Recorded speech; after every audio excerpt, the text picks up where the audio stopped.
Hello guys, welcome back to my channel R D classes. Guys, मैं आपको 12th class की political science का full course कराऊंगी। अगर आप 12th क्लास की पॉलिटिकल साइंस का फुल कोर्स करना चाहते हो हिंदी में, तो आप मेरे चैनल को सब्सक्राइब कर लीजिए। साथ ही साथ बेल आइकन को प्रेस करना ना भूलिएगा, जिससे कि मैं जो रोजाना वीडियो अपलोड करती रहती हूँ उसकी नोटिफिकेशन आपको सबसे पहले मिल जाए गाइस।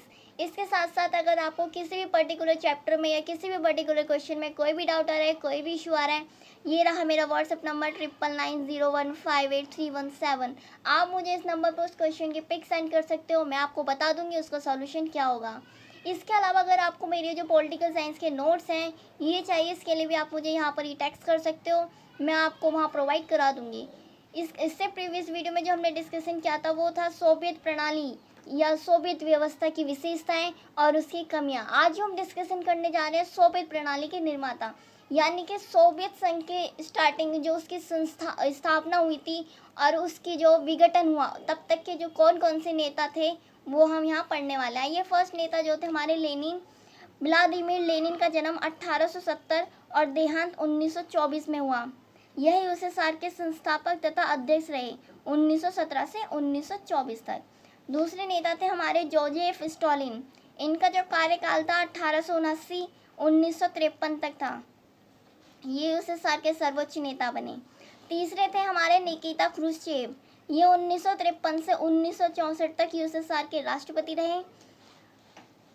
क्यूबा संकट के समय इसने व्यवहारिक भूमिका निभाई। व्यवहारिक भूमिका से यहाँ पर मतलब है जब क्यूबा मिसाइल संकट होने वाला था, अमेरिका ने इनको आदेश दिया था कि वो अपने परमाणु बमों से, हथियारों से भरे हुए जहाज़ों को पीछे लौटा ले, वरना तृतीय विश्व युद्ध हो सकता था। इन्होंने अपने जहाज़ों को पीछे हटा लिया था, जिससे कि तृतीय विश्व युद्ध होने से बच गया था।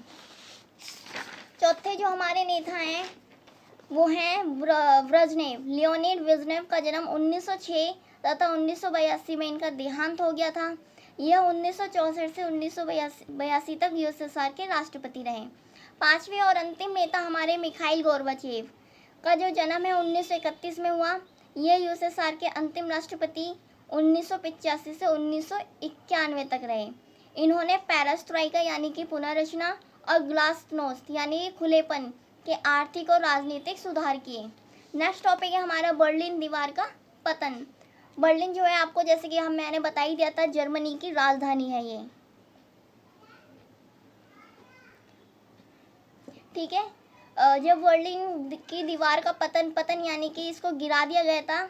शीत युद्ध के सबसे सरगर्म दौर में जर्मनी के मध्य बर्लिन की दीवार 1961 में खड़ी की गई थी, ठीक है। और 1989 में पूर्वी जर्मनी की आम जनता ने इस दीवार को गिरा दिया था।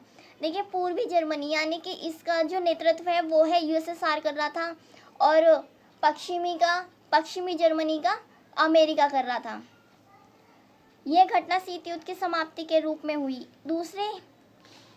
दूसरे विश्व युद्ध के बाद विभाजित हो चुके जर्मनी का अब एकीकरण हो चुका था, ठीक है। जब दूसरा विश्व युद्ध के बाद जब जर्मनी को दो भागों में बांट दिया था, पूर्वी जर्मनी और पश्चिमी जर्मनी, जो दो महाशक्तियां इन दोनों का नेतृत्व कर रही थी, पूर्वी जर्मनी यूएसएसआर और पश्चिमी जर्मनी यूएसए।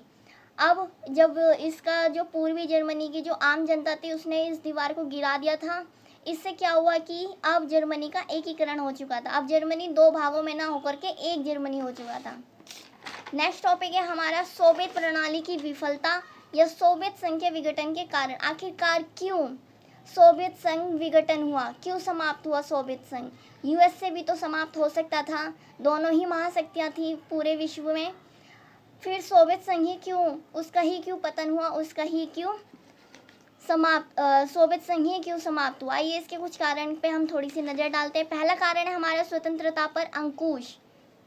देखिए, लोकतंत्र और अभिव्यक्ति की आज़ादी नहीं होने के कारण लोग अपनी सहमति चुटकुलों और कार्टूनों में व्यक्त करते थे। वहाँ पर स्वतंत्रता की इतनी आज़ादी नहीं थी कि लोग अपनी बातों को सरकार के सामने रख सकते थे। अपनी जो उनके हित के लिए जो काम है, जो उनके हित में नहीं हो रहे थे, उसके लिए वो सरकार को बता सके, उनके लिए ऐसा कुछ भी नहीं था।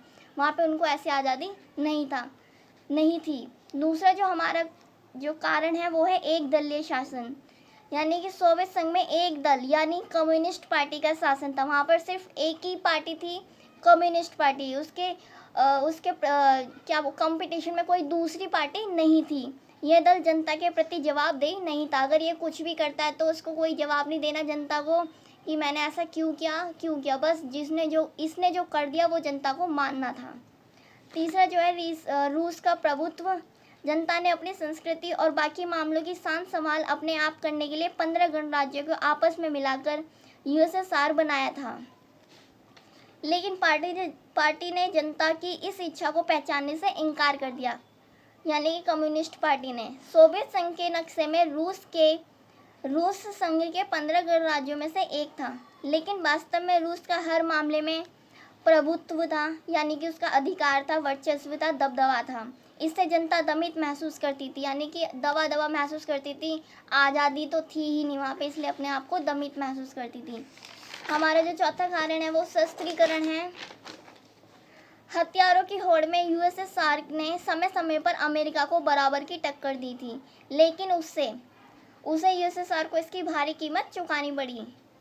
वो क्या थी? यूएसएसआर प्रौद्योगिक और बुनियादी ढांचे जैसे परिवहन, ऊर्जा आदि के मामले में पश्चिमी देशों की तुलना में पीछे रह गया।